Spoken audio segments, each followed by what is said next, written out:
Morning. This mic is miles from me. Can people hear me clearly? Okay, great. All right, everybody. Thank you very much for being here. Just want to welcome everybody. Today is the 9th of September, and this is the Standing Committee on Police Oversight, Community Safety, Cultural Affairs and Sport. Today we are dealing with the issue of the Western Cape Liquor Authority Governing Board.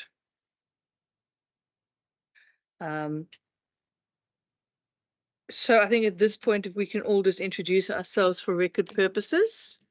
So I'm Benedicta van Minnen. I am the chair of the committee. Let's do everyone in the room and then we'll go online. Good morning, Chairperson. Good morning, colleagues. Good morning to the officials and those who are online. I'm Member Boyson and I'm a member of this committee. Good morning, Chair and colleagues and those on the line. My name is Benson Ngenso, not Benedict Ngenso. Good morning. I'm Peter Johnson, permanent member of the committee. Good morning, Chair and all colleagues. I'm Donita Stevens and I'm a member of this committee. Good morning, Chair, all honourable members and officials. My name is Wendy Kaiser-Philander and I'm a member of this committee. Good morning, all. Aisha Kasim, a member of this committee. Thank you. Thank you very much. Do we have any apologies? No, Chair. Sorry, good morning, everyone. No apologies, Chair. In fact, we are full house. Fantastic. Okay. Just to remind everyone that this meeting is live streamed, and if members are online, please raise your hands when you want to comment so that we make sure that we see you. Okay, so this morning is a bit back to square one. It is to deal with the interviews for the Liquor Authority Governing Board.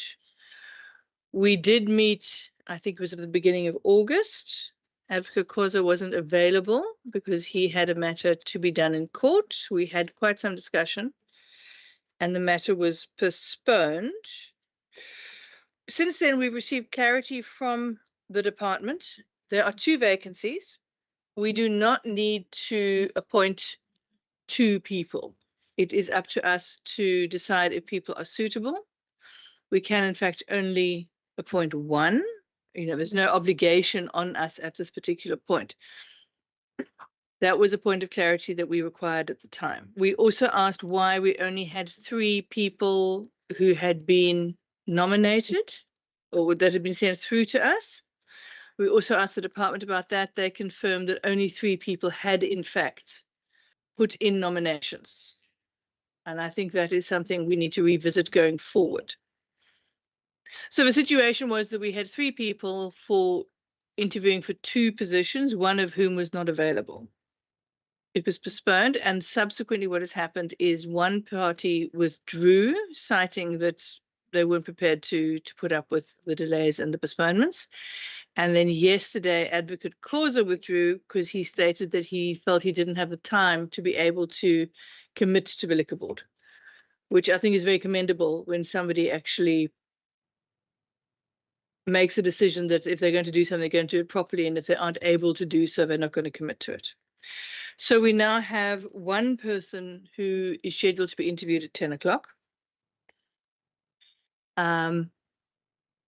which obviously is scheduled for today, which means that if we were to appoint them, it would only be the 1 appointment and there would still be a vacancy. So that person is only due here at 10, so we do have some time to discuss the way forward, given the fact that whatever happens today, there will remain 1 vacancy on the liquor board. And there are no further nominees in that regard. I'm opening for discussion, but I think we are going to have to talk to the department about the process. And I think we are going to have to talk to the department about how they advertise and how we go about broadening that advertisement going forward so that one ends up with more people putting their names forward. But as I say, we have time for discussion, so let us hear from the committee as to the way forward after today. Member Moinsu? Should you Wrong please try thing. again? Try again. Wensu. Very close. Okay. No, thank you very much. I must say this is unfortunate. Who withdrew now? I know that Silimela withdrew And Advocate Corso with and Advocate.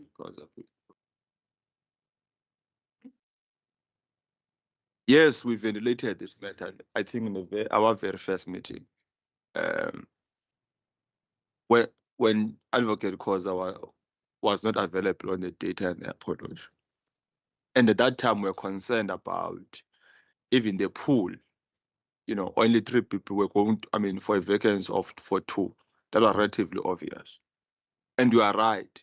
The department did give a full account in respect to the total number of, and explained how many people who applied, and also where these vacancies advertised. And I think as lawmakers, I think we should take a resolution in this matter. Because importantly, there are principles in terms of good governance that every process ought to be competitive and in the best interest of the institution.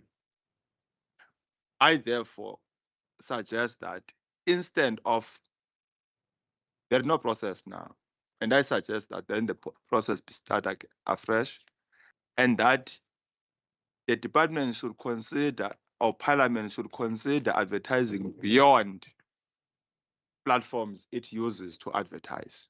I think you yourself, Chair, you made a point that given the evolving digital age, that how many of us even here who read the print media, who visit websites, you know. Yes, we know heritage, the number of the myriad of people who applied, but I think we should explore other avenues for this to ensure that at least we're able to pull quite a number. At least, I'm not basing this on anything. 5 candidates will suffice for position of two individuals. That's a firm proposition I would put forward, that re-advertisement be made and other platforms be considered. And even if there were, I'm not sure what the policy prescripts say, even if there were to be headhunting, but there has to be a pool. But if they remain 1 or 2, it becomes obvious and with no point for interviews, you know. But in terms of good governance, let's reopen the process, but of course, tighten up the timelines and ensure that at least there is a reasonable pool for us to ensure that the process is competitive and is fair and is as per the principles of good governance. Thank you very much. Thank you. I've got Member Johnson. Thanks, Chair. I do support Member Benson to re-advertise, but I would like to propose that we still interview the 1 candidate scheduled for 10 o'clock this morning. I think it will be unfair and unprofessional towards a candidate that actually put out a morning to come to this interview to cancel on 1 hour before the interview. So I do support that we re-advertise, but I would like that we still give this candidate the opportunity to see the committee this morning. Thank you. Thank you. I've got Member Kaiser Philander and then Member Kasim. Chairperson, thank you very much. Chair, I think from the onset, the start of this meeting, you indicated the issues raised by the committee and the subsequent response to that that was received. Chairperson, I think in fairness and due process, we should grant the candidate the opportunity to be interviewed today. I think that will ensure process integrity, Chairperson. You also mentioned that we are not obligated to fill the vacancy, but we should give the candidate a fair opportunity to be interviewed this morning. And in the event that the candidate is not found sufficient, we should then resolve for the department to re-advertise for either the 2 positions or the 1 vacancy that is left, Chairperson. Thank you very much. Thank you very much. Member Kasim. Thank you, Chairperson. I'd like to agree with the proposal from the member for the department to reopen the re-advertisement, and then also to give the candidate an opportunity to still do the interview this morning. Thank you, Chairperson. Thank you very much. Member Stevens, welcome back. Thank you, Chair. I fully agreed with Member Philanda and Member Kasim that we do give the person a chance to be interviewed. Thank you, Chair. Thank you very much.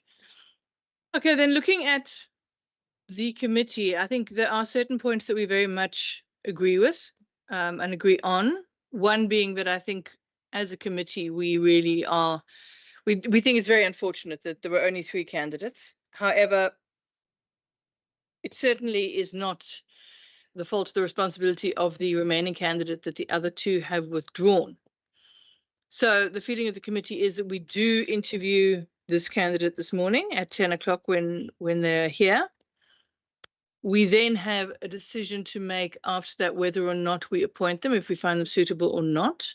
The Liquor Authority has indicated that they are under strain and would appreciate an appointment, even if it's only one appointment. But I think after that, we also then need to make the resolution, as has been proposed, that the matter be re-advertised, whether it be for 1 or for 2, we don't know at this particular point, and that advertising is more widely dispersed.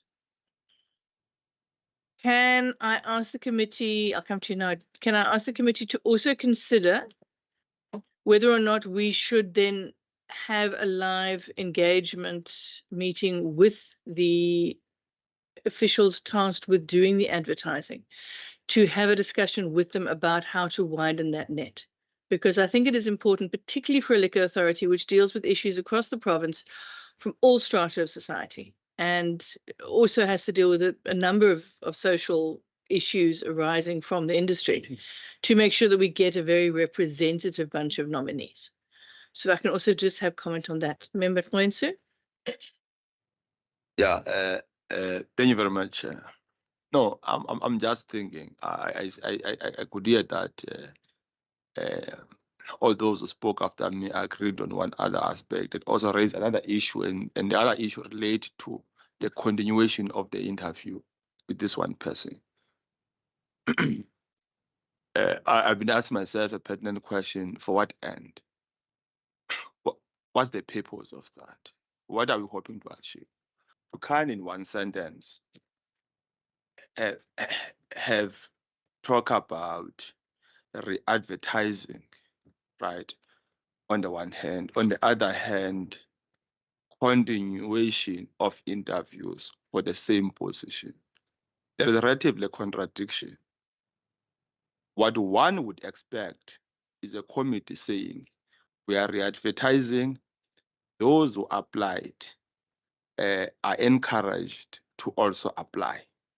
The continuation runs the risk of creating some degree of expectations in respect to the continuation of interviews on a process of which a particular phase has not yet been concluded. Remember, when you conduct an interview, you conduct this interview hoping that there's going to be synthesization with other interviews as a basis to make a determination of candidate 1, candidate 2, candidate 3, and so forth, right? Now, we're going to deprive ourselves of that. I don't agree. Even if there were to be suggestion, as others say, maybe it would be advertising 1, and that will make it again obvious. It defeats the basic principles of competitive process. So where I stand, which is an appeal to the committee, that let us observe this original decision, which we all cohere about, of re-advertising, and quickly call the candidate and say, and be open with the candidate and say, 2 candidates have withdrawn, 1 withdrew last week, and other withdrew just this morning. Therefore, we are canceling and re-advertising. We're encouraging you to reapply. That's the That's an appeal I would like to make for the purpose of fair and good governance principles. Thank you very much. Member Boyson, Member Philander and Member Kasim. Thank you, Chairperson. Chairperson, from where I'm standing, there's no contradiction. There are two positions. We are having a candidate. If the candidate is suitable, it would be indicated as such. If the candidate is not suitable, it would also be indicated as such. We will have to advertise anyway. There's two positions, and if the candidate is suitable, the advert would call, there would be one position. And if 100 people apply, good for us, then we still have our bigger pool. And we refer to the term integrity. We need to stick to the integrity of the process. It is not the candidate's fault that the others withdraw on the 11th hour. So we still need to continue. And as you rightfully said, Chairperson, it is not a fait accompli that the position will be filled or it won't be filled. We need to go through that process for that to be established. Thank you. Thank you very much, Member Kaiser Philander. Thank you very much, Chair. Chair, I don't think that we can dispute the competitiveness at this point. Ultimately, there were 3 candidates that were to be interviewed, and 2 withdrew. But we cannot now penalize the one candidate that is left. I think it is incumbent, as Member Boyson has rightfully alluded to, and myself earlier as well, for process integrity and fairness, for us to interview that candidate, Chairperson, and for the remaining position, or either 2 positions as per the outcome of the interview. That process we have agreed on, and I think we've got consensus on the fact that the broadening of the recruitment process, if I can call it that, Chairperson. But I think, in all fairness, this candidate should be granted an opportunity. Thank you, Chair. Thank you, thank you. Member Kasim, you did have your hand up, I thought? Yes. Thank you, Chairperson. Now, I just wanted to give comment on what the member from the ANC has said. I think I get what he's trying to say. Normally, if we have a list of applications, only those who are shortlisted gets to be interviewed. So I just wanted clarity on that, because obviously we all agreed now that we're going to reopen the process. So what do we do in the case of this one now? Like the other members has also said, that it's not his fault that the others withdrew. But then again, we're also going to reopen the process, and there's going to be other applications who are going to be shortlisted. So only the shortlisted candidates gets to be interviewed. Does this one get added to that? And I don't think it should be an issue for him to understand that the process is reopened. So we can still postpone the interview for today and let him know that we're going to include his interview with the other shortlisted candidates. It's just my suggestion. Thank you, Chairperson. Thank you. Look, the majority view is that we do need to interview the candidates here today. We do have a discretion as to whether or not we appoint that person. So interviewing them does not indicate that one is going to appoint them. However, at the same time, there is at the very least 1 or potentially 2 other positions. And of course, how long is a piece of string? One could tomorrow see another resignation from the governing board, necessitating another vacancy. So I think the fact that there's more than 1 vacancy doesn't detract from the fact that we have a valid nominee. And whereas I certainly understand the position that is being raised, ultimately that could lead to complete decision paralysis, because every time one wants to do an interview, there's another reason why one has to postpone and put it off. So I must say, I do personally side with the majority view that we do need to interview this candidate. Then we can make a decision as to whether or not they're suitable. And in any event, there will be a re-advertising.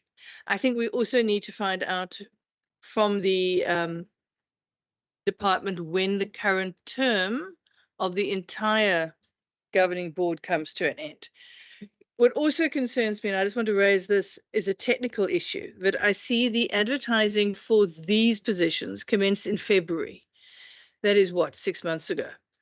It ran from February to March, and the interviews only really commenced in August. So if one is going to re-advertise, it's now September. I think one can make the assumption that advert isn't going to run until at least the end of September. Then let's say it runs for almost 3 weeks. I think the last one was. It takes us to October. And I think we can safely assume that nothing will then happen for the rest of this year. That takes us to October with annual reports, which means that the first time we'll really be able to start processing this will be after the opening of the Provincial Parliament next year, which takes us to, at the very least, March, possibly April. And I think to condone a delay of that long with absolutely no interviews means that we've essentially got a year in terms of lapse before we can fill a position. I'm not comfortable with having that lengthy a time period. If I could just get the views of the committee on that. Member Gwensu? No, Chair. Mine, Chair, I think you'll understand its basis. It's not an opposition stance, right? It's just for purposes of the process. Because I'm asking myself the question, we are continuing basing this decision on what?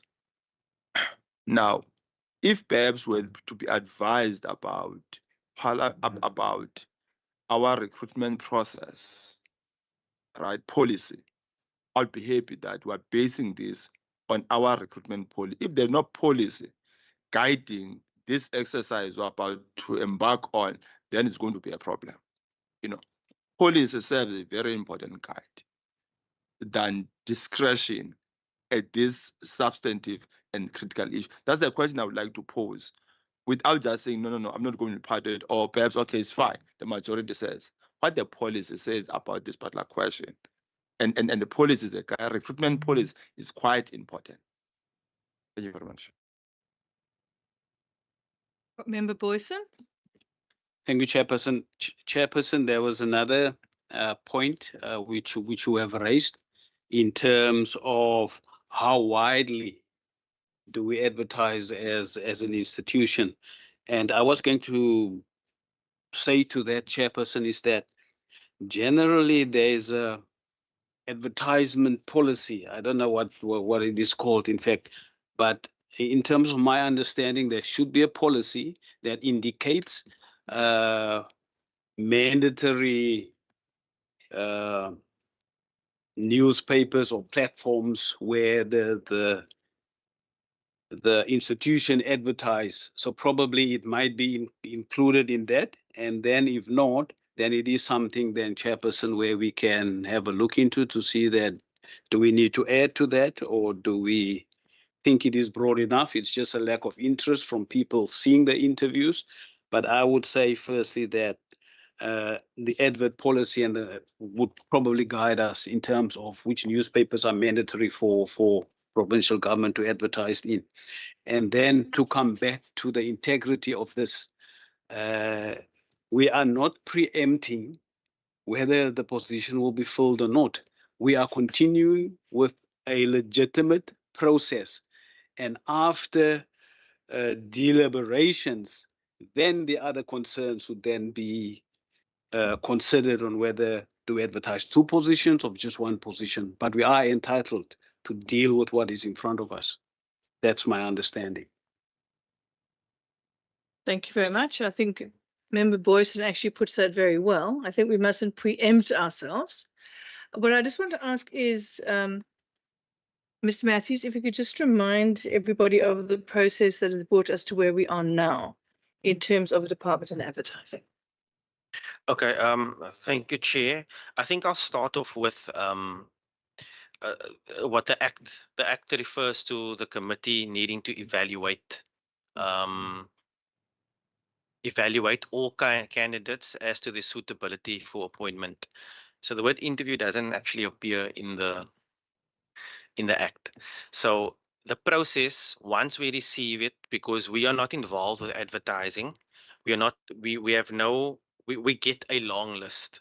This long list wasn't very long in this instance, but essentially we get the long list and it's done via a referral from the Speaker's office to the committee. The committee's role then is to evaluate all candidates that we've been given. How that evaluation takes place is not defined. Based on previous practice, interviews were conducted. I speak under correction, but we're looking at about 6 to 11 people normally. That was normally the range when it was for the full board, and sometimes they were just for vacancies, which would be 1 or 2 persons at most. So following the referral to the committee at the time was quite involved with the budget process and obviously those delays, and then the library bill. We eventually ended up with a meeting with the department and the liquor authority in May. And in that meeting, the committee was very purposeful with that meeting. And I say this because it shows the intent of the committee throughout. So in terms of integrity, because that word was also floated around. So from the onset, when the committee had the meeting with the department and the legal authority, other than getting a general overview of the work that the authority does, the committee asked very deliberate questions. What are you looking for? What are the weaknesses? What are the strengths? What is it that we should be looking out for when we eventually evaluate the candidates? From that meeting, the committee drew up a list of questions and themes. And I think there was another meeting after that where we fine-tuned the exact questions that we wanted and the format.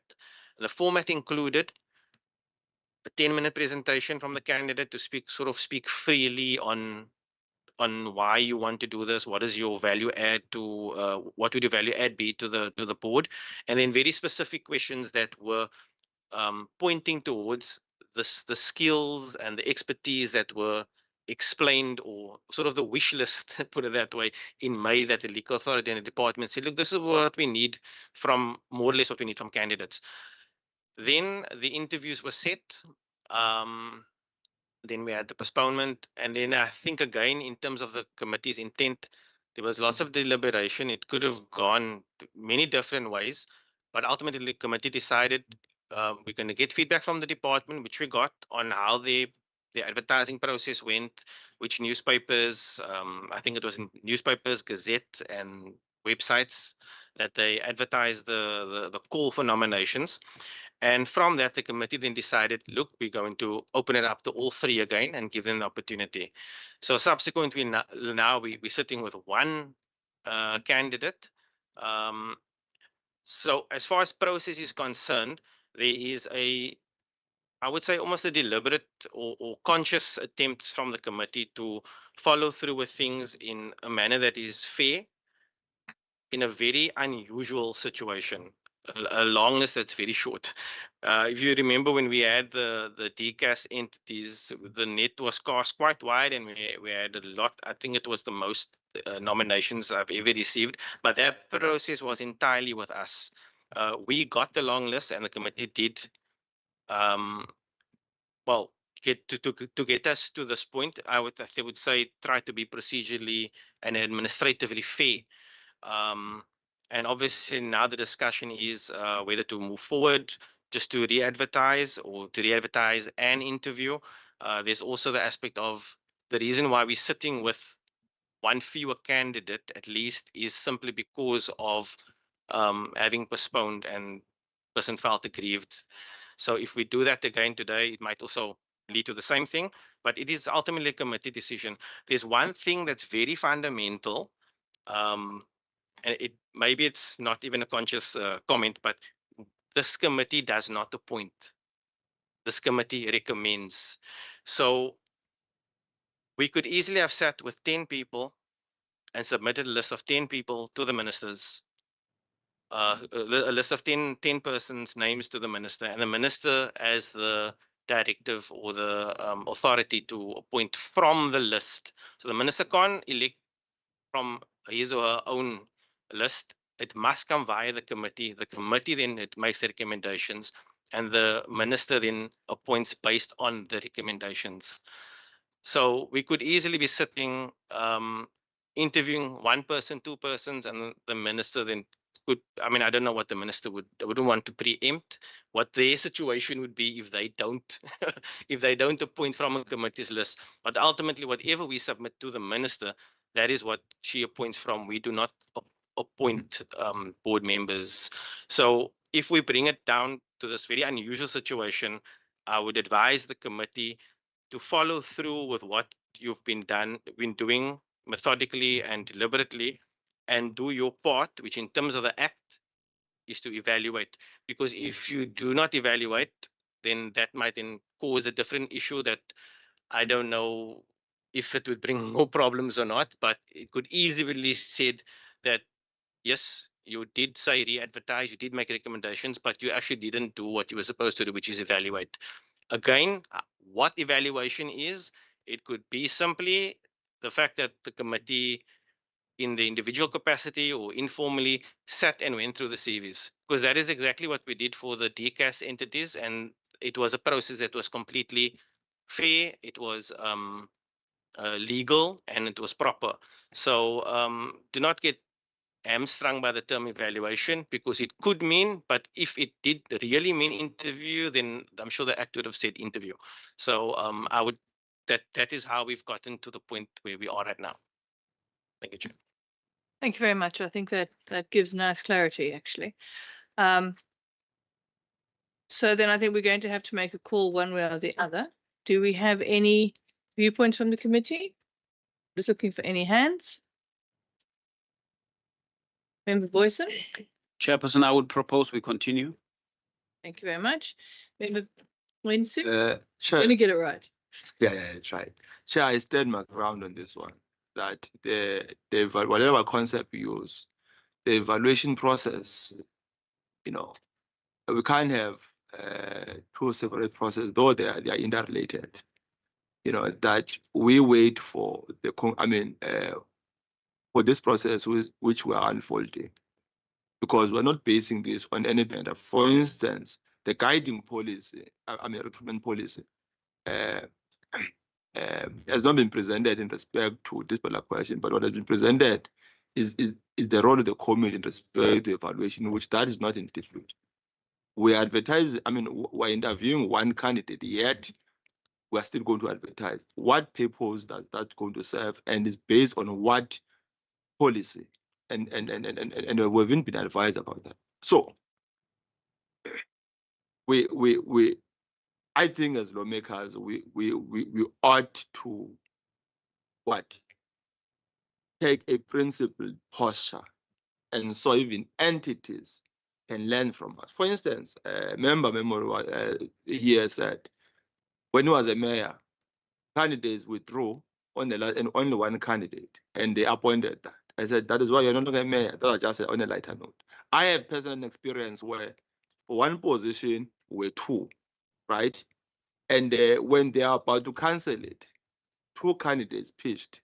When we were on our way out and we're called back for that interview, it was for the purpose of commit. But for this one, the process is still going to be re-advertised, and we're calling because there is this one in the name to say, no, we don't want to appear clumsy. Yet, the same candidate can still be informed that there is this problem we're facing as a committee. Previously, we could not interview you, and the other one, the basis that we felt that you are not going to be combative. Now there's only one candidate. We are re-advertising. You are therefore encouraged to what? To reapply. And then we cross the bridge when you get there, than preempting the process. And by the way, when there is a re-advertisement, we do not know as to how much interest with this new re-advertisement is going to give, right? Hypothetical, one may argue and say, what if the same candidate perhaps is not part of that, on the basis of the new caliber of candidates which may perhaps have an interest? What if that happens? That those ones were not here, right? We must still apply, might potentially have much higher expertise and so forth than this one. So I stand my ground to say, I appeal to the committee that let us not rush the process. let us follow the process which we are beginning to unfold, and not do this for the sake because she is here or he is here, right? But be fair and be very honest and very kind and say, this is what we are faced with. And it's beyond your control, Chair. It's beyond your control, even the control of the department. The department accounted fully to us as to what happened. And that's why we're proposing the reopening of the process and the widening of the thing. Thank you very much. Member Boyson? Chairperson, mine is a follow-up. Chairperson, and I fully respect the views of Member Ngenzu. And my fear is the more we're going to entertain this, the more we're going to trip over our own thinking and what we're supposed to do. Firstly, we are not appointing. So that should not be our worry in terms of whether the candidate would be suitable or not. We do not know that as yet. When the candidate appears before us, we would then be in a position to assess our recommendations, which we will send to the minister. It is then up to the minister on whether the minister would be happy with our recommendations or not. If the minister will be happy with whatever recommendation, we would then get the brief back to say that an advert will go out, and we don't know at this stage whether it will be an advert for 2 positions or 1 position, based on what would be the outcome from the minister in terms of how the minister would view our recommendation. There is no flaw in that, and there is no risk in that. When the re-advertisement would come out, that would then dictate on whether it would be 2 positions or 1 position. There is no hidden agenda that we should not disclose that there will be an advert. There will be an advert. Circumstances in front of us dictates that there must be another advert because there will be a position, or there might even be 2 positions. So I think, Chairperson, if we follow through, we need to follow through. It's a process, because a process needs to be taken to its finality, and that is what we are doing here today. Thank you, Chair. Thank you. Okay. I'm not seeing any other hands. What I'm going to do, we have 2 proposals on the table, everyone. There is the proposal by Member Ngenzu that we re-advertise and that we do not evaluate today. He's basing that on a comparative principal position. And then we have the proposal by Member Boyson, which is that as what we're doing is actually evaluating and recommending that we do evaluate the candidate today, and then recommend or not, as the case might be, but then re-advertise. So 2 different positions. And I think at this point, I am actually going to call for a vote on this, because otherwise, I mean, we can talk in circles all day. It's beginning to remind me of when I was in SRC at UCT, and we literally would start the meeting at 5:30 in the evening and finish the next morning at about 7. And I don't think we want to do that. You're doing Democrats. So let us, oh yes, I see that I have a hand from Member Kaiser-Philander. No, Chairperson, my apologies. I will await your call for the vote in terms of your process, Chair. Okay. Right. So we have a proposal from Member Ngenzu. Do you have a seconder? Do you have a seconder for your proposal? Okay. I'm seconding, Chairperson. Thank you. We do have a seconder, and then a seconder for Member Boyson. Seconder, Chair. Okay. Then it actually just comes down. So we have 3 and 2. We come down to the position of Member Stevens. Chair, I will go with Member Boyson. Okay. And that neatly means that I, as the chair, do not need to vote because we have 4 versus 2. So I'm afraid in this we are going to follow the process of that. So we will evaluate the candidate this morning, and then we will make a choice on whether or not we recommend them or not. And then we will also be doing the re-advertisement and obviously attempting to broaden the scope of how the department advertises. Member Kaiser-Philander, do you still have a comment to make? You covered me, Chair. Thank you. Okay, thank you. All right, so it is now 20 to 9 to 10. We're expecting our candidate at 10. 10 to 10, seem to be at 10. Okay, earlier, if I so- could hand over to Mr. Matthews in terms of the paperwork. Yes, Chair, thank you. Chair, the members would have received the questions with the format and the time allocation. So basically it is the presentation. I'll flight it on behalf of the candidate, and we have hard copies here as well.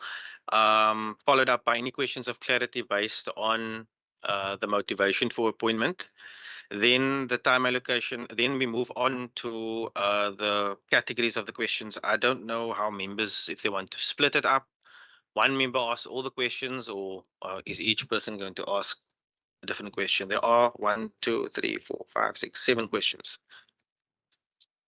Well, that actually neatly allows us to have a question. That actually allows us to have a question each. What I just want to check is, do the members have the questions? It should be in the email as well. Just email to for those who are online. Chair, the other aspect is whether or not you want to use Rule 72 to close the meeting via resolution. If the committee is of the opinion that the interview should be closed, or the deliberations for the interview should be closed, or even the allocation of questions now should be closed, the meeting on default is always open. So if any, the in-camera function is activated, it would have to be via the committee's resolution to do so. There's no obligation to do so. It is the committee's prerogative. Thank you, Chair. I think, committee, as I think we can safely assume we won't be doing this process again until the new year, after February. That is quite a time period, and one might very well amend questions and processes between now and then. Are there any proposals to take this in camera, or do we proceed to be open in the interest of the people of the Western Cape? Member Johnson? Thanks, Chair. I would like to propose that we keep it open to the public. Thank you. Thank you. Any second to the proposals? Member Mr. Matthews?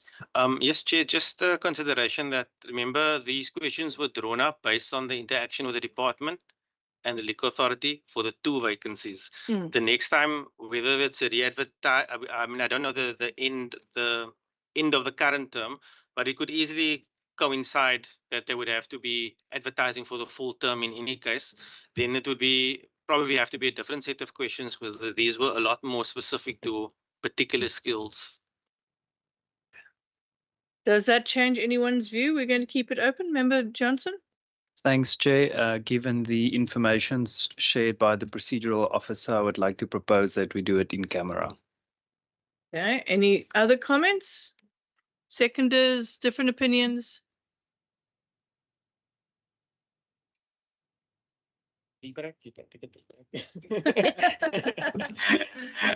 Jefferson, I'm just recollecting now because based on what the procedural officers just explained to us and what we've discussed, in the previous meetings on whether we should go on camera or not. And if today's process would lead to, firstly, we know it's going to lead to another advert.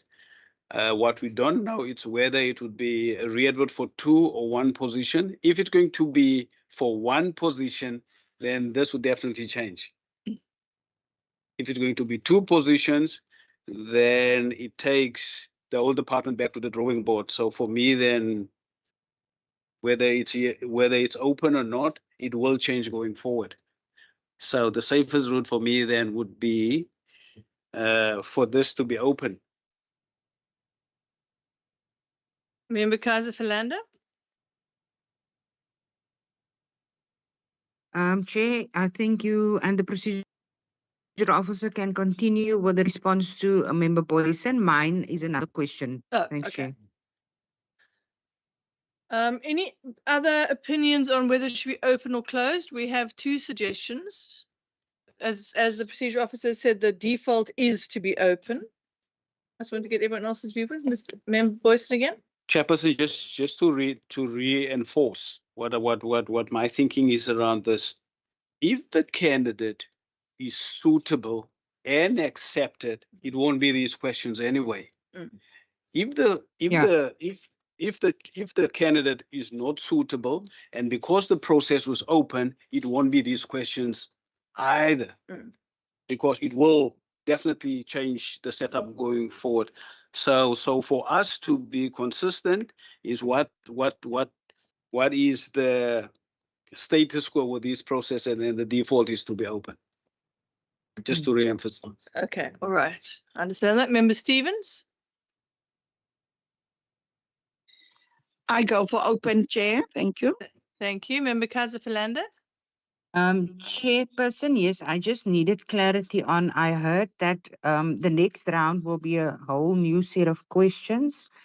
Therefore, Chair, I can't find any reason why the meeting can then not be open this round.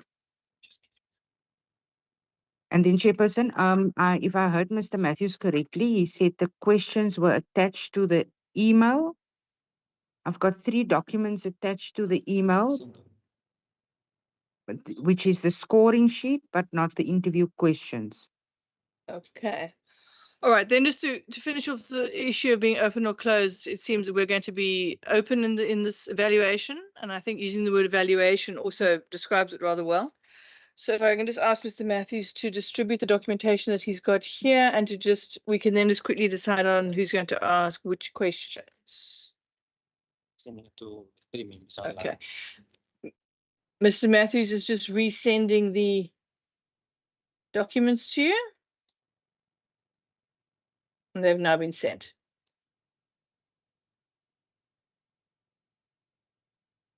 It's bulleted, but maybe you can just give it question 1 Okay. and 3, and just bullet 1, 2, and 3 is. Where am I? These 1, 2, 3, 4, 5, 6, 7.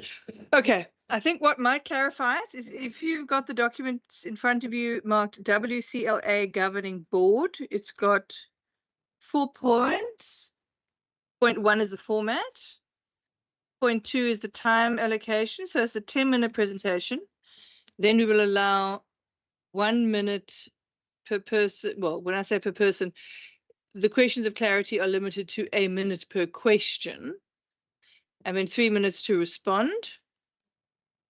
And then 15 minutes committee deliberation. So it's the question then is 1 minute and 3 minutes to respond. Then when we get to point 4, if people are following what I'm saying, it says categories, questions that the committee will consider. It's not numbered, there are bullet points. May I suggest that I take the first question? When I'm looking to my left, Member Boyson takes the second question. Member Pointu takes the third question. The fourth question is Member Johnson. And then if I can just see a screen.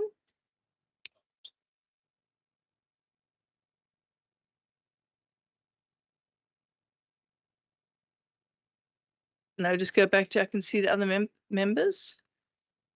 There we go. Then working from left to right, we have Member Kaiser-Philander takes, that would be 1, 2, 3, 4. Bullet point 5. Member Stevens takes bullet point 6, and then Member Kasim takes bullet point 7, which is the one at the bottom. Does everybody understand then what their roles will be and which questions they will ask? Yes, Chair. Okay. Member Pointu, yours is the third bullet point on this page. Point 4. Third bullet point. Yeah, no, Chair. As I indicated, I would like to register my objection, and it's not a malicious objection, but just a matter of principle. We can note that. Therefore, note it and therefore not allocate question Okay, for me. all right. Yes. I'm not going to participate Okay, fair enough. on this item. Thanks. Fair enough. Chair, can I propose we then allocate that question back to you? Sure, no problem. So I'll do question. Chairperson, my hand is up as well. Yeah, sorry, I didn't see that, Member Kasim. Thank you, Chairperson. I'd also like to excuse myself from this process until we have done the process of the re-advertisement with all the other possible candidates. Thank you. Sure, no problem. Johnson.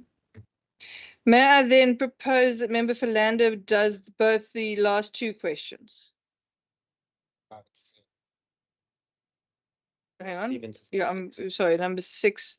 Sorry, just read it out to me Yeah. again. So I'm bullet point 1. Then it's Member Boyson. Then it's myself. Then Johnson is point 4. Sorry, Member Johnson. William de Kaiser Philander is 5. Chairperson, Stevens just is for clarity, I am then bullet point 4, rather point 4, bullet point 5. The 5. fifth bullet. Let me give you 5 and 6, and then Member Stevens takes number 7. Sure. Is that clear, Member Stevens? You do the last question. Yes, Chair. Clear? Okay, right. Thank you very much. We do have the evaluation sheet.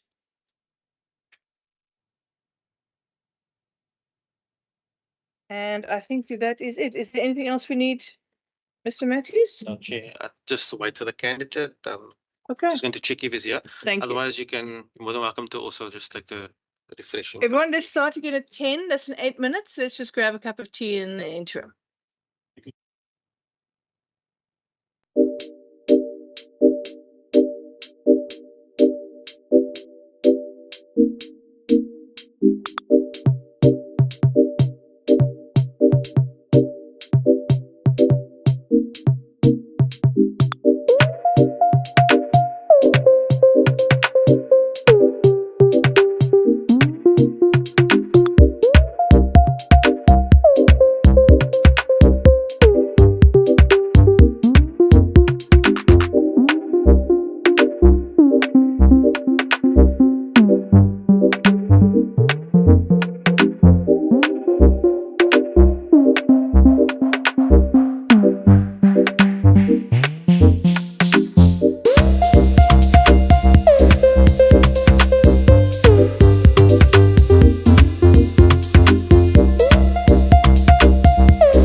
press the green.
All right. Thank you, everybody.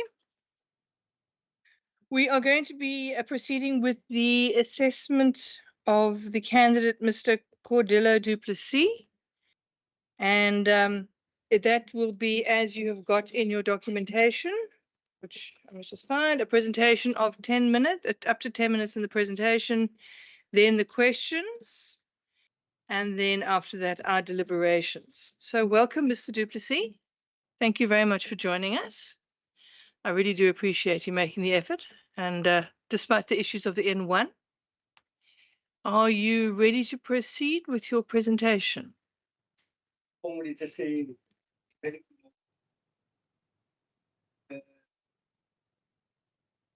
I would just like to say good morning to everyone and thanks for allowing me the opportunity to be here this morning. Sorry, my oversight. Let me just introduce everyone to you so you know who we are. I am Benedicta van Minnen. I am the chair of the committee. Good morning, Mr. Duplessis. I'm Member Boyson, and I'm a member of this committee. Good morning. I'm Peter Johnson, also a member of this committee. And then the members online. Good morning, sir. I'm Donita Stevens, and I'm a member of this committee. Thanks. Good morning. Mikaza Philander. Chair, am I audible? Yes, you are. Good morning, Mr. Duplessis. Wendy Kaiser Philander, member of the committee. And then we have our procedure officer, Mr. Matthews, who you have also met. Not well, but Okay, so what's going to happen is your presentation, and then, like I say, it'll be the 7 questions. So it's probably be about 25 minutes, half an hour. But please, if you feel, comfortable and ready, please proceed.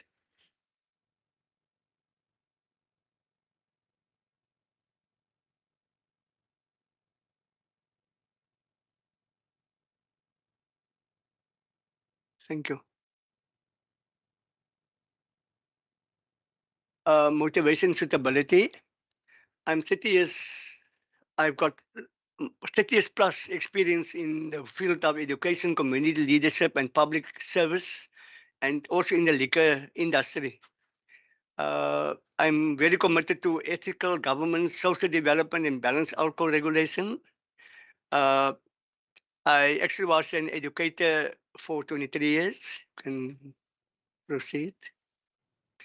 Currently, okay, I was for 13 years a chairperson of the Darkest and Correctional Parole Board for Justice and Rehabilitation. And I was also the chairperson. I've got all the evidence here. If you want to see it later on, I got original copies of the Warrington Liquor Forum. We also where all the traders was formed. We form a forum that consists of all the traders of Warrington, and which I was the chairperson at that time. You may proceed. I also have 10 years chairperson currently I'm still the chairperson of the Warrington Taxi Association. You know, if you want to know people on ground level, then you must be part of the taxi industry. Then you will know what is it on ground level to deal with people, the real issues.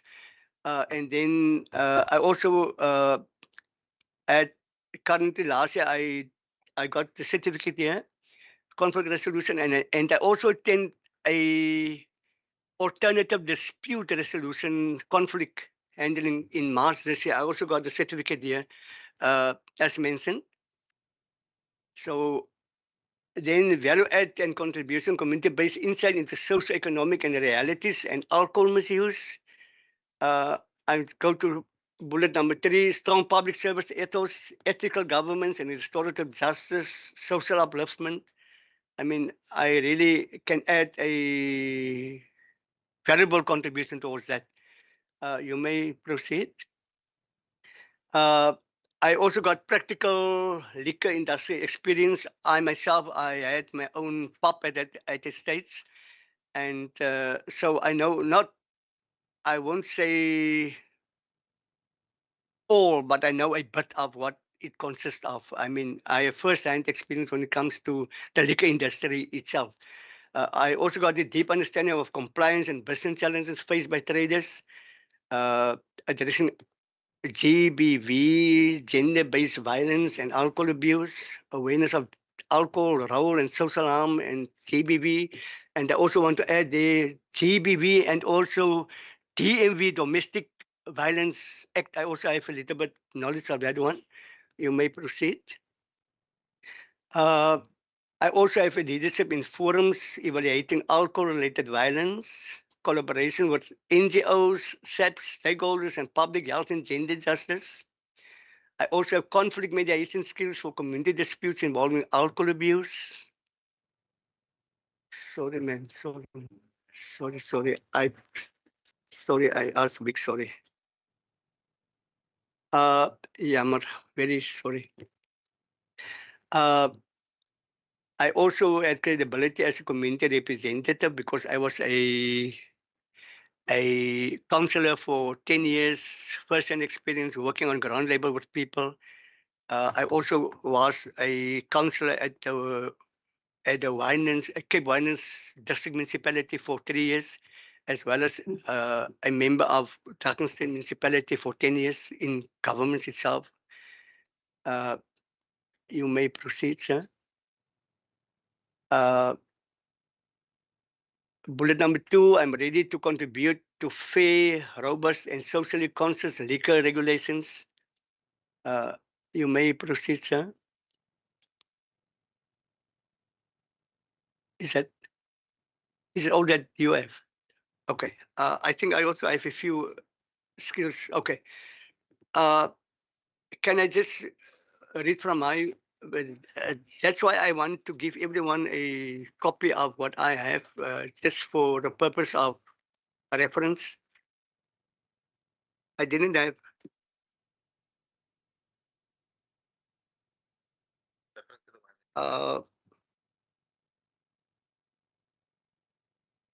Yes, that's one.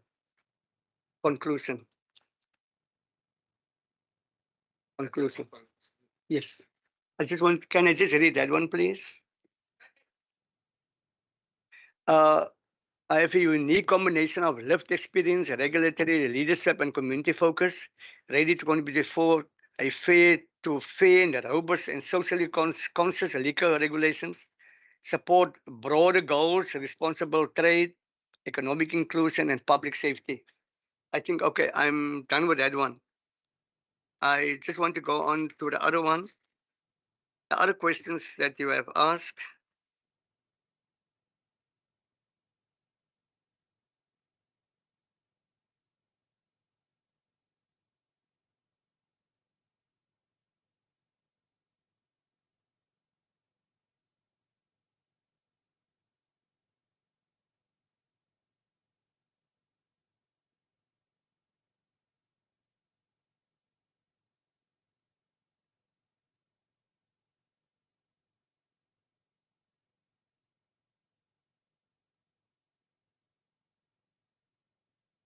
Can I just say something about myself? I would just like to talk about something about myself. This is not, but as a leader, I always see myself as a leader or as a chairperson. I was all the time, I act as a chairperson.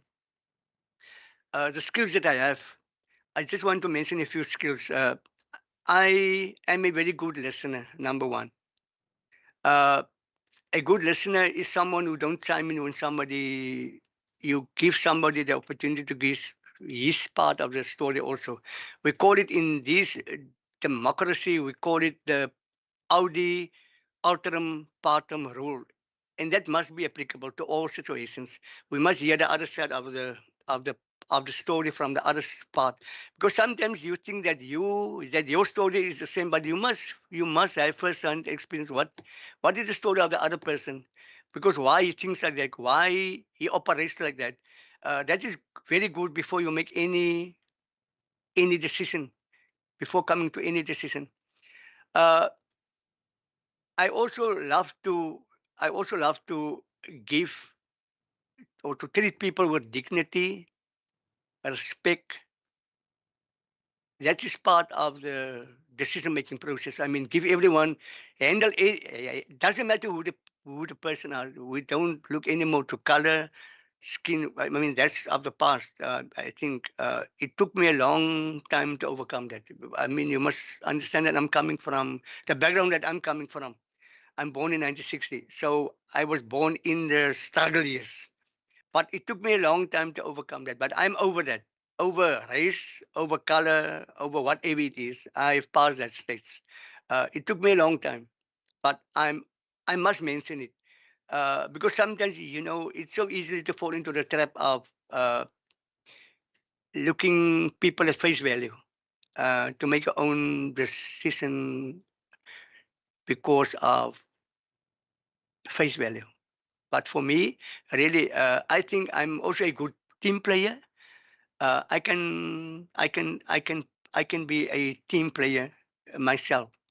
I have skills like we as a chairperson of the parole board. I also have skills like there are time frames that you must obey to. You must take responsibility. I love give people a time frame to be responsible, because if there's no time frame, nothing will happen. There must be action. After saying all the stuff that we have done, been said, if there's no action, nothing happens, because there must be action in place. That's the only way to produce. Otherwise, it will just stay by words. If you don't appoint Mr. A, you do that. Mr. B, you do that. Mr. C, you do that. At the end of the day, you must come to that point where you say, I'm going to give everyone a task as a team. But at the end of the day, I see myself as I see myself as a worker and not a just speaking to whatever you want to speak. Uh, I love I love being do it. I'm a doer.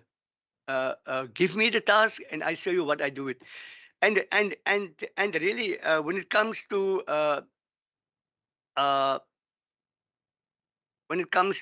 uh, doing it, I'm the first one who wants to roll up my Susie means to say my mower overall, my sleeves I will pull up and do it. I mean, as a counselor, when there was over flooding, I stood up at night, and when the water streams into the people's houses, I mean, you must show the people that I'm there. When I have the pup, it's a must. You must also intervene.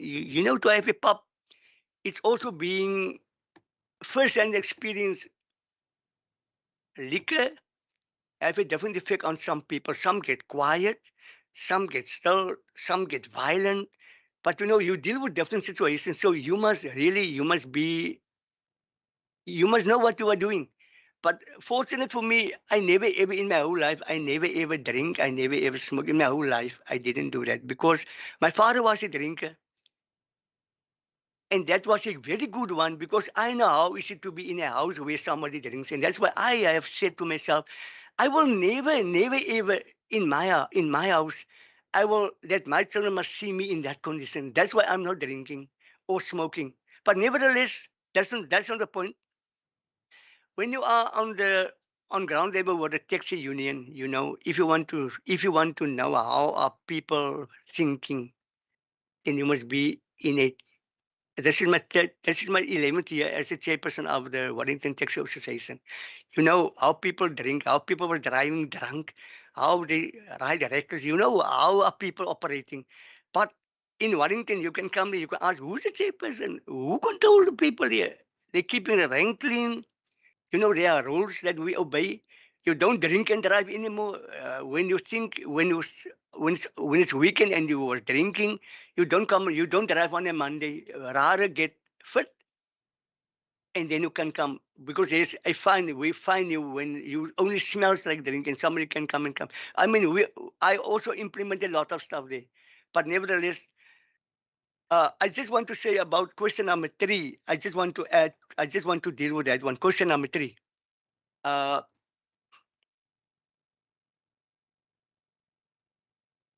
Yes, I'm going to wrap up now. Question number 3. The whole liquor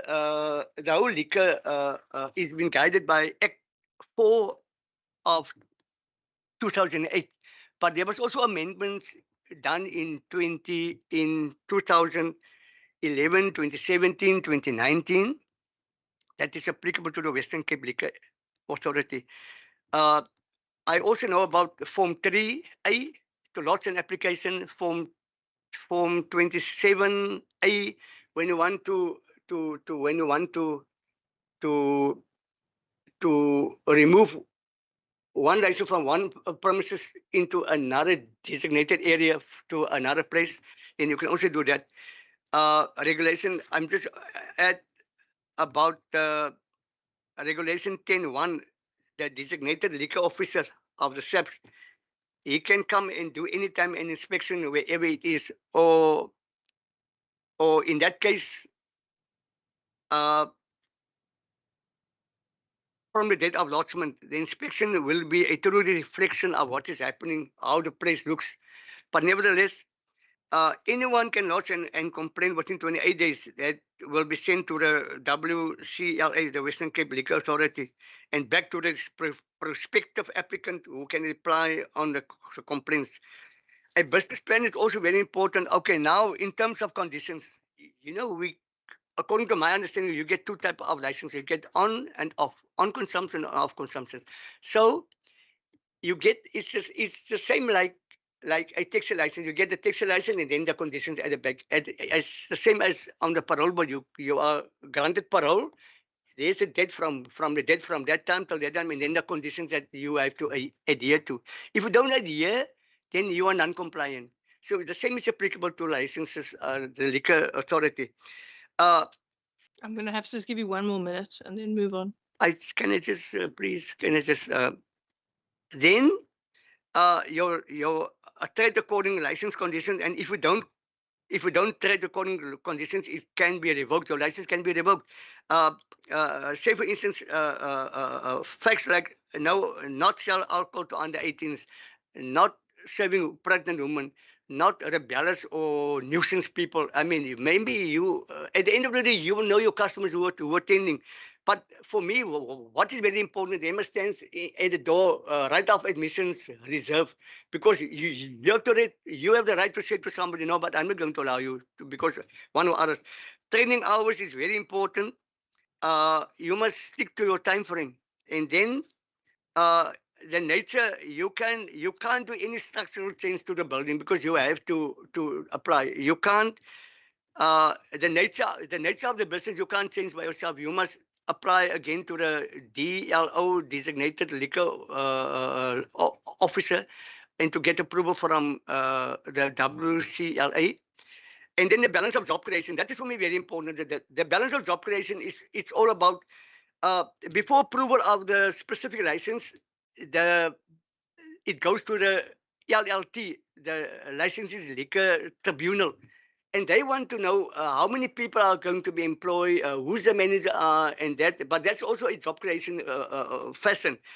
And then, like for instance, how many general workers, how many cleaners, how many securities, how many car guards? I mean, I'm talking about my own experience. Then, because 5 person will actually feed 5 families at the end of the day.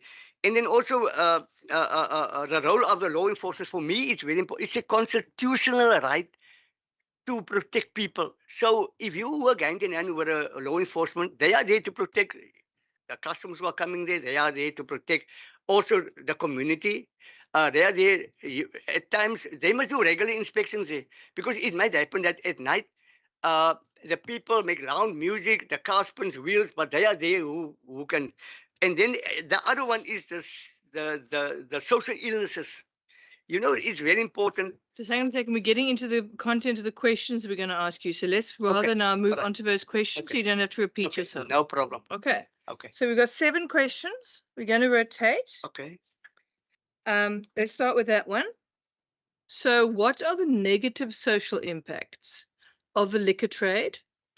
And how do you think they should be dealt with? The social negative. Negative Impact. social impact of the liquor industry, and how do you think that we can deal with those negative issues? From my side, from my experience, the people are so used to that. The people are so used to that alcohol is a main contribution to social ills. But that's only one of the. That's only a factor. It's not the only factor. I also have brought here with where a policeman from Cape Town was being caught under the influence driving with a police van. I mean, okay, that was no a clear cut. He was under the influence driving the police vehicle from Cape Town in Warrington, and he was driving into another vehicle, and at the end of the day, he was under the influence of alcohol. So from my side, we can change that by addressing, you know, for me, I also have an advert here saying, don't drink and drive, but it's just a small little piece. It's just a small little piece. You can't even see it. That's a negative impact. We can really make a change there when it comes to. I just want to show you the small little advert about don't drink and drive. Sorry for. Yeah. You only see this small little advert. Don't drink and drive. You can't even see it. But if you have an advert like this in the newspaper, I mean, an advert like this, it actually catches the eye. But nobody can even see this part. Don't drink and drive. You can't even read don't drink, don't. I mean, don't is the main factor to look at. But nevertheless, the negative impact of the negative impact of alcohol, we can look at unforeseen pregnancies that can happen. Some men target the woman that is drunk. Now, for me, that is what I did in my pub. I had a special room there for women, for ladies in my pub. I had a special room for them. So, fortunately for me, I have a taxi combi. Now, at closing time, I take them home. So, there's men who only preying on that drunk type of woman, and that cause rapes, that cause unforeseen pregnancies. So, I prevent that I don't say 100%, but at least I prevent it. It can be prevented. You can have surveillance cameras in your pub where people can, that's also a negative impact what alcohol can have and social impacts on people who are drunk. You can see who rob who inside. I mean, I also have surveillance cameras but that's also a negative impact. But to prevent that, I also put surveillance cameras all around in the building so that I can see who robbed who. At the end of the day, they can also be a drug hub. So you have to be all your eyes and your ears on the floor, because next to my building was also a drug hub next door. So the people are coming there to sell drugs there. So I also, at the end of the day, I also find out that is happening. One can, okay, it's not in Wellington as such, but in Cape Town, all other places, you also have prostitution places at the end of the day, caused by selling liquor. The main focus is selling liquor, but at the end of the day, that can also flows out of that. So one can prevent that if you have securities. You can also, for me, it's an educational process. I also train my door guards. I train my car guards, people who come in to steal out of the cars. I also train my car guards with burps on that they can see they are visible. I also have, at that stage, I also have a two guards that are just operating inside, just seeing what's going on. Thank you, Chairperson. Mr. Du Plessis, my question is as follows. Describe the challenges of handling liquor licenses in different communities. Okay.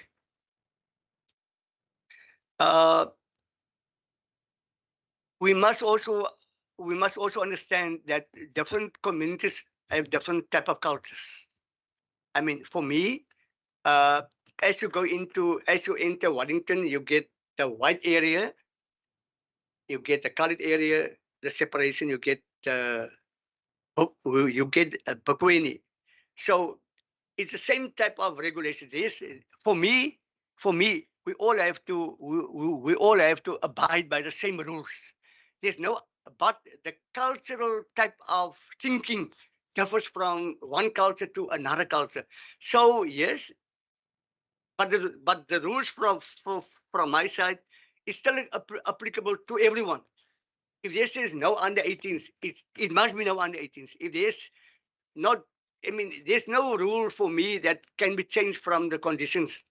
Although we differ in culture, in language, whatever it might be, but at the end of the day, for me, we have to abide by the conditions and by the rules. That's bottom line. Thank you. Question number 3 is from me. How do you foresee different departments cooperating with one another to ensure a legal, vibrant industry? I normally say that we don't operate anymore in silos. You know, that days are gone. I make an example.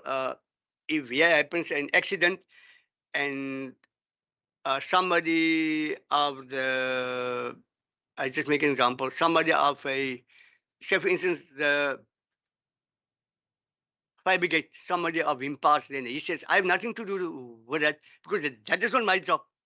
But this part, we have to operate as a cooperative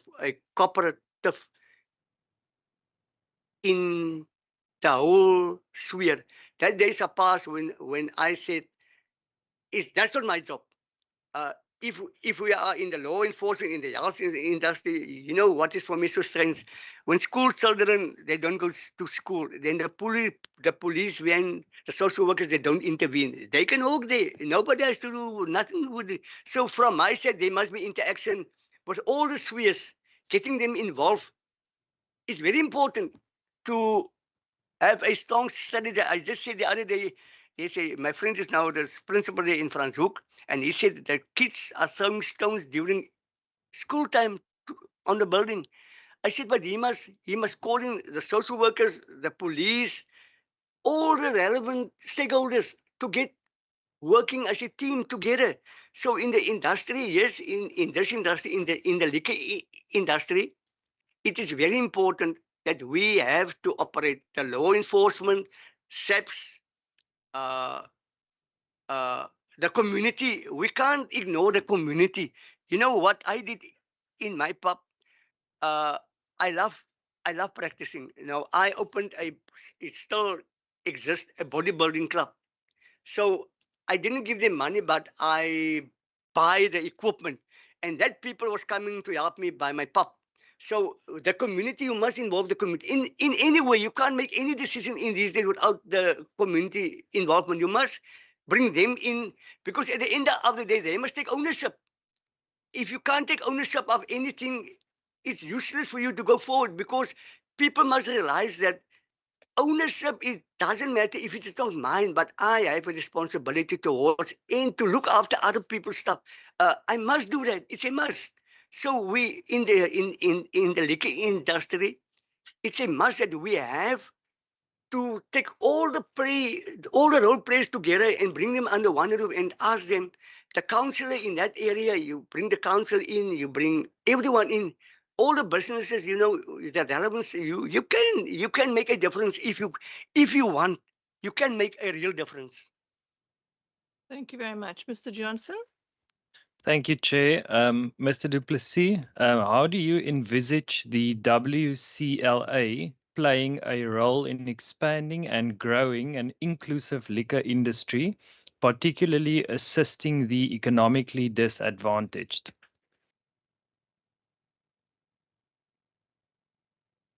Yes, this is my personal view. This is not a generalized view. If you're looking to the liquor trade itself, it's one of the most fast growing businesses in this country. It's part of the economic growth of the country. So what I want to say by that is that we need to take the disadvantages people into consideration, but with responsibility. Responsibility is for me, it doesn't. Yes, we have to take care of, to be responsible. Rights are also going with responsibility. Rights and responsibility goes hand in hand. It doesn't mean that if we can have all the rights, but if we don't have responsibility, it's useless.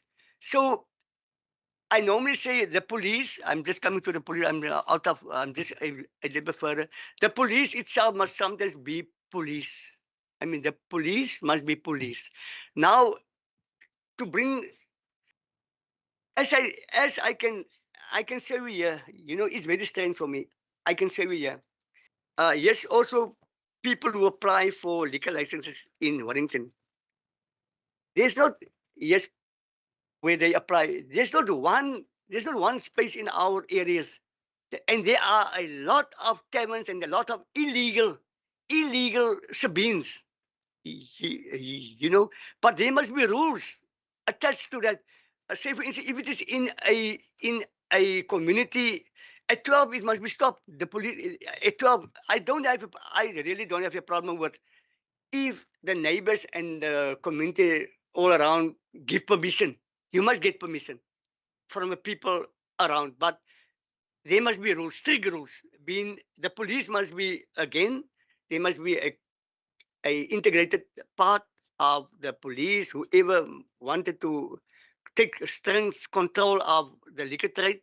But it's really a industry that can be boosted. It can be boosted by, as I said, rights and responsibilities for me goes hand in hand.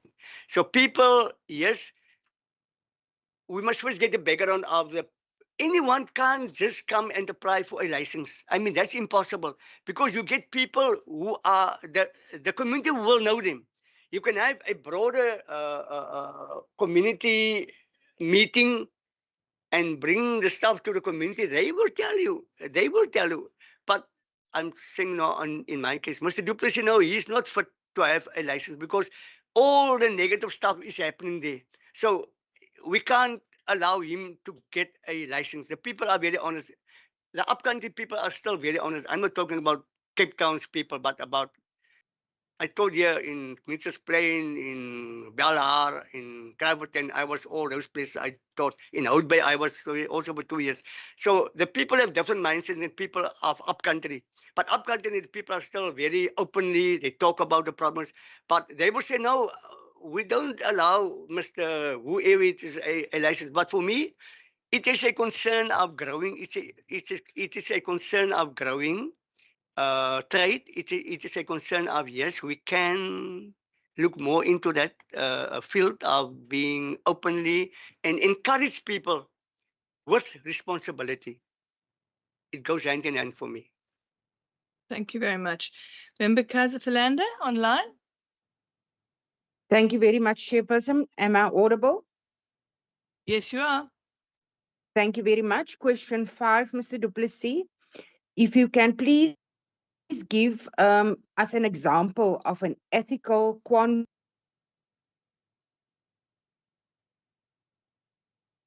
I think you managed to mute I will- yourself partway through quandary. Yes, I will repeat my question, Chair. I do apologize. If Mr. Du Plessis can please give us an example how you have dealt with it. When you were confronted, for example, with a difficult situation, you had to make a choice between the options that you had. How did you deal with that, sir?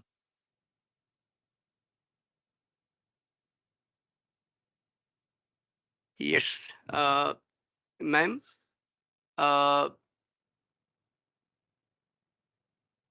Let me make this simple example.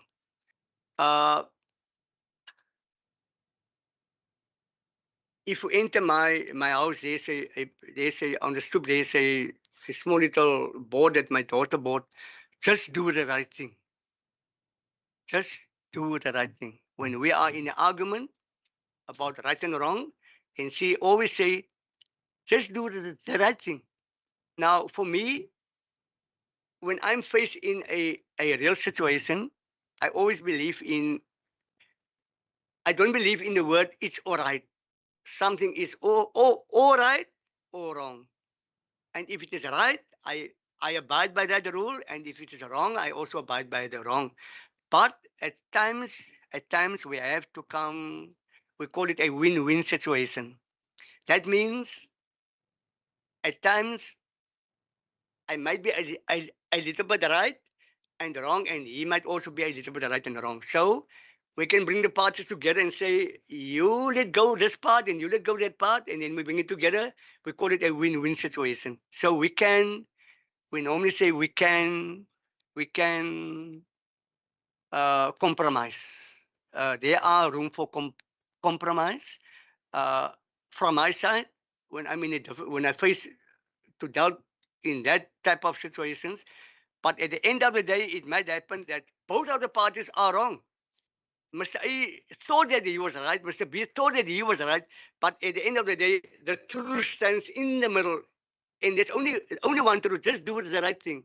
So dealing with that type of situations, I normally say, just do the right thing. There's nothing in my life about it's all right. All right, there's no space for all right. It's all right or wrong. Thank you very much. Member Kaiser-Philander, the next question. Thank you very much, Chairperson. Question number 6, Mr. Du Plessis. According to you, what are the current problems around stakeholder and community engagement, and what are the solutions to addressing these issues? Thank you, Chair.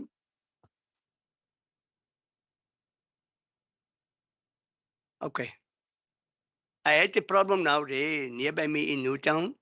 The people next to the pub on a Sunday evening, they invite DJs on a Sunday evening. Now, what happened now? The people who stays next to the pub, opposite the pub, the one I call a girl because she was in my class. She came to me and asked me what can she do in connection with this problem, because it goes on up to 6 o'clock in the morning on a Sunday evening up till the Monday morning, and she must be at school on a Monday morning. So I engaged there with the stakeholders. I engaged with a councillor there in that area. I engaged with a owner of the pub. I engaged with a in Bakwene. I engaged with her surname is Saturday. But I went on a Monday to her. But nevertheless, I said to her, we have a real problem here. Can't we address this problem? Because the people, urine just next to the house's fence. The bottles are lying in the street. The owner said he had no control because his control ends by the door. He said his control ends by the door. I tell him, no man, I start with the fact that we must have respect for each other. We start there. if we have respect for each other, then you won't allow this. Don't come and tell me. So at times, we want to be technical, but it's again also about respect. If you have respect for people, you will also say, but that is totally unacceptable, because the lady says from 2 o'clock onwards up till 6 o'clock in the morning, she can't sleep anymore. And the next day she must go and teach. So it starts from Friday, Saturday, Sunday. Mr. Saturday said to me that they already had this problem and she can't work after 10 because she's not paid overtime. So I told her, then I must engage with your colonel and ask him if your working hours can't be the same happened to the law enforcement. They said they are not paid overtime. They are just working up till 11 o'clock. And afterwards, fortunate, I know the person in charge of the law enforcement in Drakensberg, luckily. So I went to him and asked him, isn't it possible that we can change the working hours of your staff? Make a change? Because why the problems occur after 12. And you said, and they said they are not paying overtime, but then they are still being paid, but the hours differs. So we solved that problem. We solved the problem. We really solved it by just engaging the stakeholders, the community engagement. I mean, I love to do that. That's one of my favorite being solve problems. I'm a problem solver on ground level. Thank you. Okay. Final question, Member Stevens. Thank you, Chair. My question, how can modernizing technology systems help with law enforcement of the liquor trade? Thank you, Chair.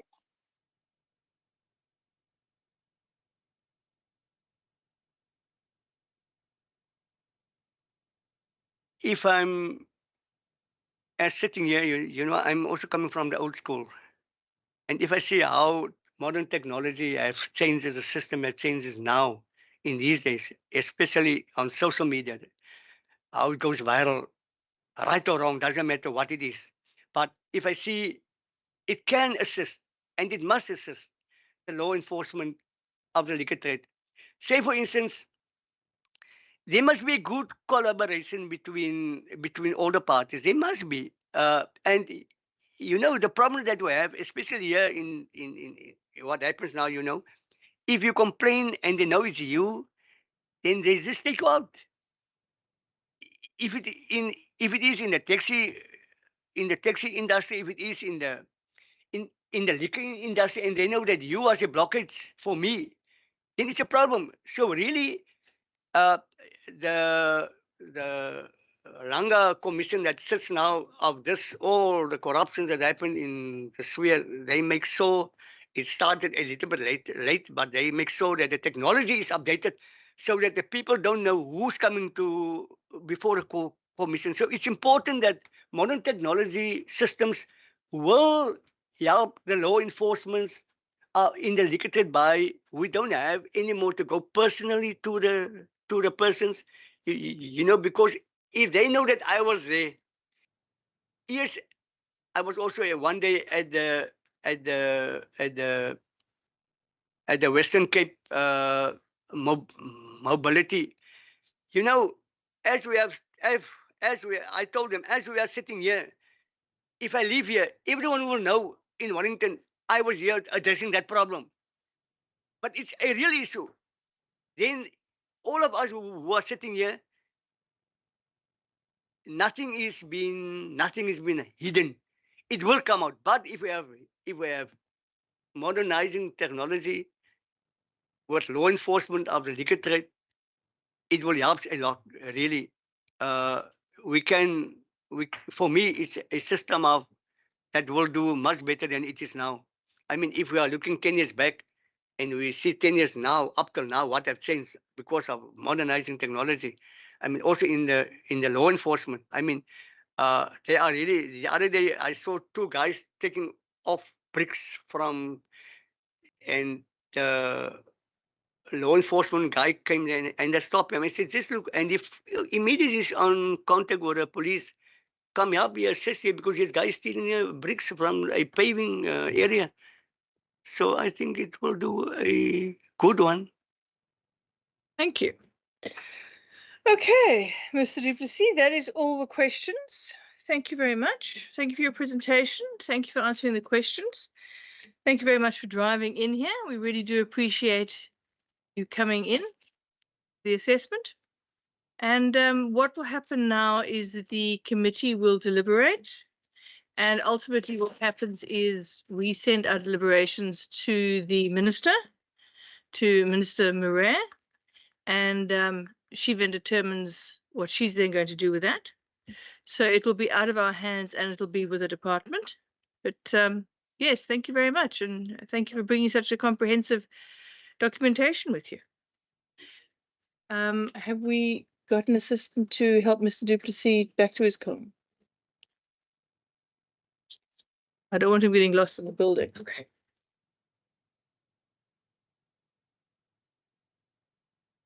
Thank you, Mr. Du Plessis. Thank you.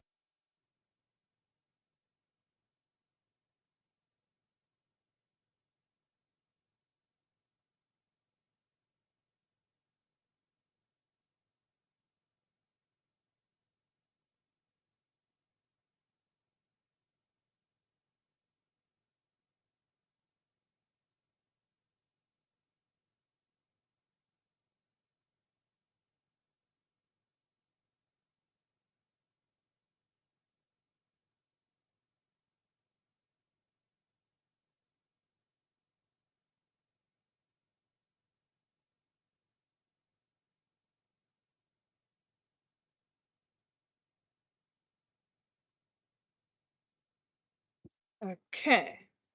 I just want to find out if everyone has used their score sheets. Do you need a bit more time to complete your score sheets?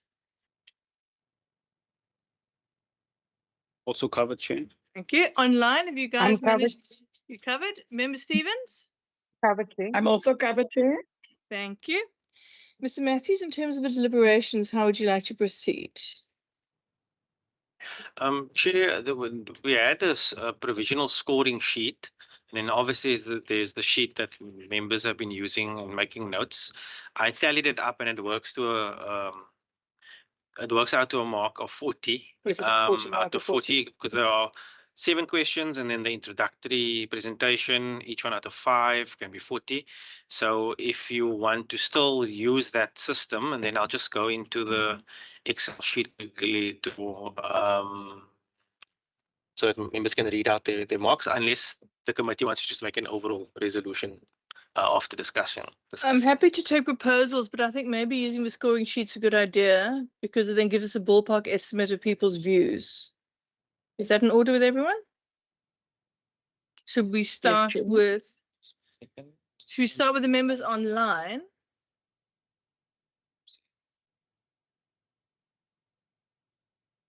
Chair. Yes, Member Philander? We're just finding the Chair. right documents.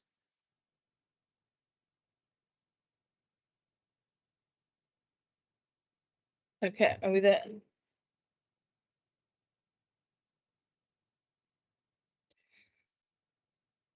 Member Kaiser Philander, do you want to start us off? I will start, Chairperson. Chair, noted. Oof. Just got a bit of a problem with sound.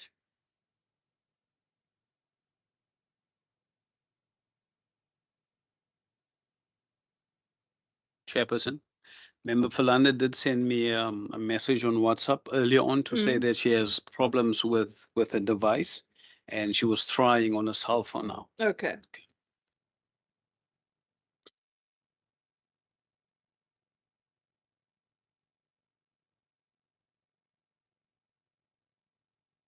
Okay, I think Member Kaiser Philander, let's start with Member Stevens and then we can come back to you. You can also always send it to me via text if you want, and I can then read it in. Member Stevens? Yes, Chair. I'm also on my phone. If I can just read mine to you. Sure, no problem. On the first question, I scored 3. Mm-hmm. On the second question, I scored 4. On the third question, 3. On the fourth question, 4. On the fifth question, 3. On the sixth question, 5. And on the seventh question, 5. I think it was a total score to 27, Chair. Thank you. And the presentation? Also 4 on that, Chair. Okay, Thank you. okay. 31 total. Okay. Are you back with us, Member Kaiser Philando, or not yet?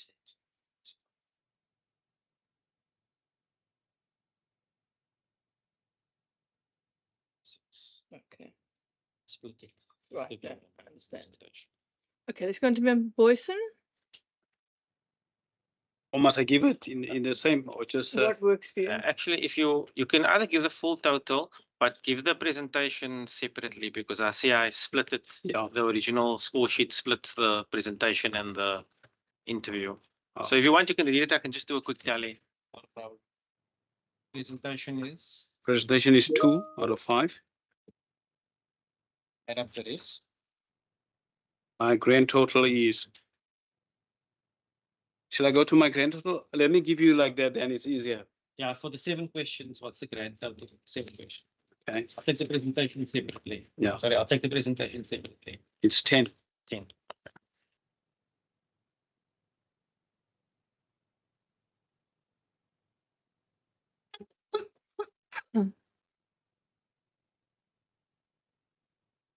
No. Sorry, Chair.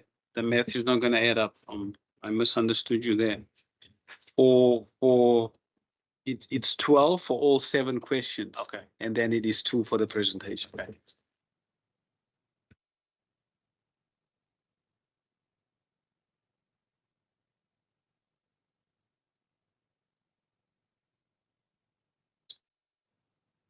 For the presentation, I scored a 3, and the total for the 7 questions, 13.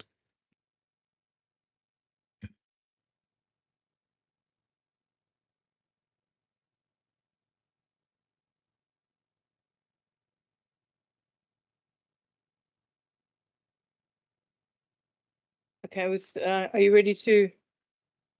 Philando and Yeah, myself for the presentation, I scored a 2. And then the questions, a total of 10. Member Philando, are you able to give us your scores? Yes, Chairperson. Chair, for the presentation, I gave 1. And for the 7 questions in total, I gave 9. And I've also emailed my scoring sheet to the procedural officer, Chair. Oh, wonderful. Thank you very much. Okay, so what have we got there?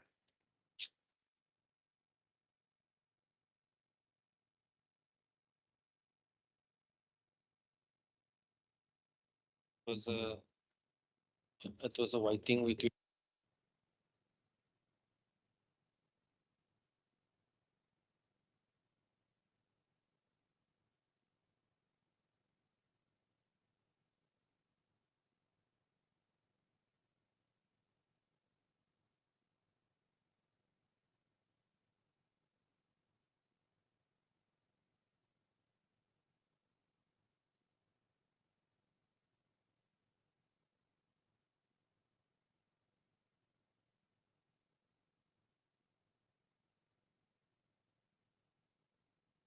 So the question before the committee, we can see the scoring there, is are we prepared to recommend this nominee to the panel or not? Member Boyson? Chairperson, without going to the scores, but just in terms of overall presentations and engagements, from my side, Chairperson, it is a negative. Understand. Member Johnson? I second the proposal from Member Boyson. Thank you. Member Kaiser Philando? Chairperson, thank you very much. Chair, based on what was presented and the overall response to the questions posed, I concur with the two members, Chairperson. Thank you. Thank you very much. Is there anyone who disagrees with the assessment that we do not recommend Mr. du Plessis? Okay, nobody disagrees. So then we will record that we have thoroughly assessed the candidate and we allowed him to present. We also asked questions. However, based on his score, we unfortunately, well, based on his score, the panel has made a decision not to recommend him. If you can just word that correctly, please, Mr. Matthews.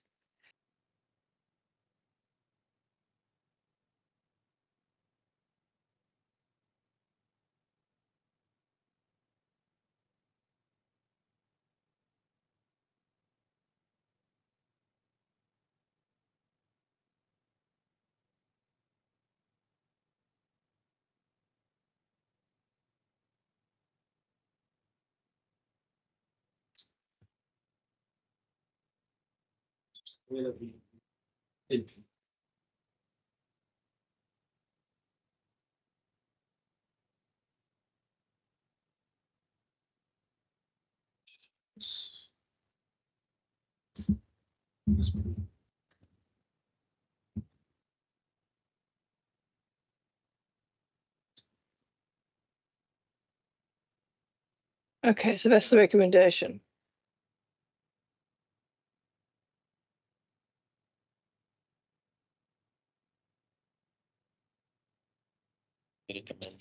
Now, in terms of moving forward, I think we've discussed this now extensively at 2 meetings. We strongly recommend that the department re-advertises. Are we in a position to request that the department appraises us of how they intend to increase the scope of their advertisement?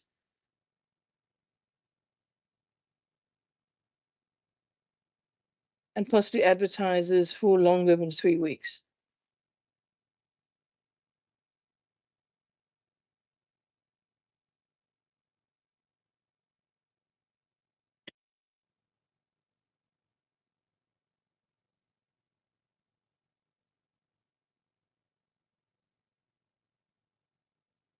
And also recommend the use of social media, such as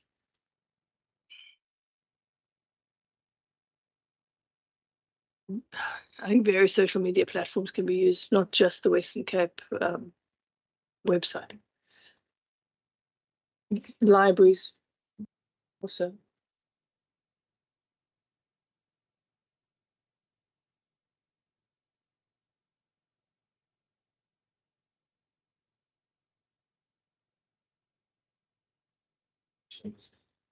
Well, How was the process? How was the process? illuminating.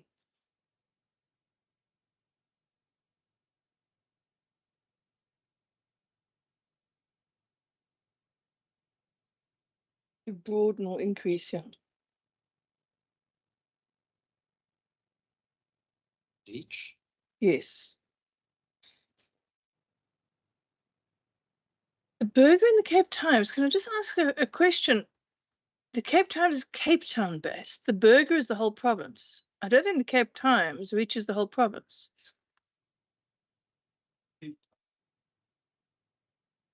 That's a Cape Town based newspaper. Burger is more broad. Yeah. Regional newspapers.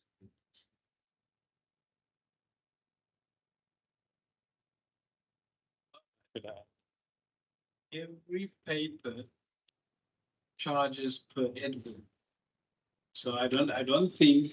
But is it equitable to only advertise in the Cape Times and it means that people like with the Otso and Courant and with West Coast papers, unless they read the burger, aren't going to see it. My argument is it is not automatic that the mother paper would give those areas to the other papers as well, because they're gonna need the individual. You fees for recognize it? it. No, I was going to say, Chair, while the original papers, right, often retain the language understood in this and that. And therefore, I think it should be part. It should be part of the advice from the committee that such regional papers be considered to ensure that at least we're able to reach people. And I think the point you made also about the modern platforms, such as your social media and so on, be explored. Because if you look at the two papers which they advertise, the Bergal, the website, are not often visited. No. Even by myself, by the way. Right? Local newspapers, I think they're important. If you look, for instance, I'm not getting to the next item, but if you look at the Western Cape Heritage, having scanned through, the candidates are drawn from different parts of the province. That's quite interesting. In a number of areas, not only maybe one or this and that. I think that would be important, at least two, though they use the same, but I think they should broaden it, the publication. Okay, right. So, recommendation 1, the committee, having thoroughly evaluated the candidate, resolves to not recommend the candidate for appointment to the Western Cape Liquor Authority Governing Board. Are we in agreement to that? Yes, Chair. Thank you. Then the second recommendation, the committee recommends that the Department of Police Oversight and Community Safety re-advertises the position for the call to nominations to the Western Cape Liquor Authority Governing Board and recommends that the advertising process is more widespread across more than print media, such as the use of social media platforms and provincial and municipal spaces, such as libraries and access centres, to broaden the reach for the call to nominations throughout the Western Cape. Are we in agreement to that? Agreed to. Yes, Chair. Thank you very Agreed, Chair. much. Thank you. All right, that then deals with the Western Cape Liquor Authority Governing Board. We will then forward that to the department and await their re-advertising. Okay, then we have agenda item number 2, which is the procedural advice to discuss the preferred process to shortlist and identify the dates for the process for the Heritage Board. Yes. Right.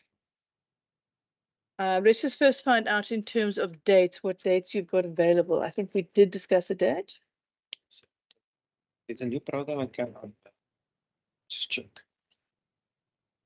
Any suggestions on how we shortlist? I mean, we've all got quite a big stack of files on the Heritage Board.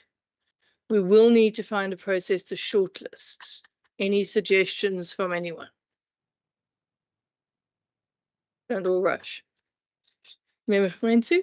I don't know. I assume that all of us read our packs and prioritized the names.